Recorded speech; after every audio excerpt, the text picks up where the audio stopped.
Back we are at SEC Media Days in Dallas, day number 2. The Tennessee Vols just coming through a little while ago, and the Volunteers hoping to bounce back from what was kind of a disappointing season for them last year, 9-4 and 4-4 in the SEC. Not exactly what they were hoping for. Joe Milton was the quarterback last year. They have a new quarterback, very highly regarded guy, a guy that had a lot of hype coming out of high school, a big NIL deal reportedly when he signed with Tennessee.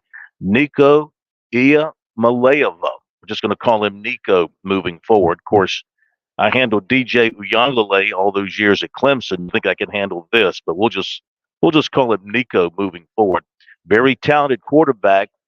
Was brought along slowly last year. Didn't play much in the regular season. Did start in the bowl game win over Iowa, which they won 35-0 because Milton had opted out, and he went on to become the MVP of that game. Though he was sacked 6 times, he threw for 151 yards and a touchdown.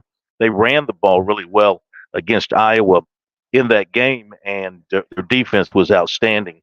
So Vols fans got a glimpse of what the future would look like under Nico, and they're very excited about what they have in him. A big guy with a big arm. Coach Josh Heupel said today that Nico has improved a lot. His pocket awareness has improved. He's moving around well, and that's helping him with his distribution of the football. Heupel, by the way, going into year 4, 27-8 as the Vols head coach. But again, a little disappointing last year after having a big 2022 with Hendon Hooker as their quarterback. They had that great offense in 2022 where they averaged 46 points and 525 yards per game. Led the country, dropped off last season to 32 points and 448 yards per game. So they're hoping that Nico can get them back to that elite level offensively. Time will tell on that. Depending on who you want to read, looks like they've got 7 starters returning according to the Tennessee media guide, 7 starters returning, 5 on offense and 2 on defense.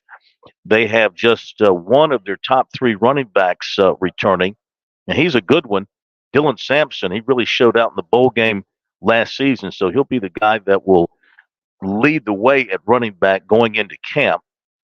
4 of the top 6 wide receivers, however, are back, so that's a bonus. They are very experienced on their offensive line. Among their offensive linemen, a combined 112 starts. However, defensively is where they've got to do a lot of work. They do have a veteran defensive line returning, 10 to 12 players with experience there, but pretty much new at linebacker, pretty much new in the secondary. They took 3 transfers to help out that secondary. So defensive play will be something to watch early for this Tennessee team.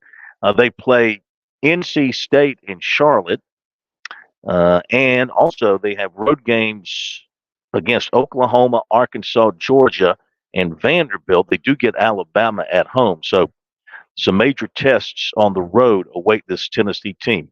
Still, the Vols are thinking big, as they always do in Knoxville, and they think they're going to be back among the SEC elite. There are some who question if they can get there this year. Very good looking offense once again, but some question marks on that defensive side for the Tennessee Vols.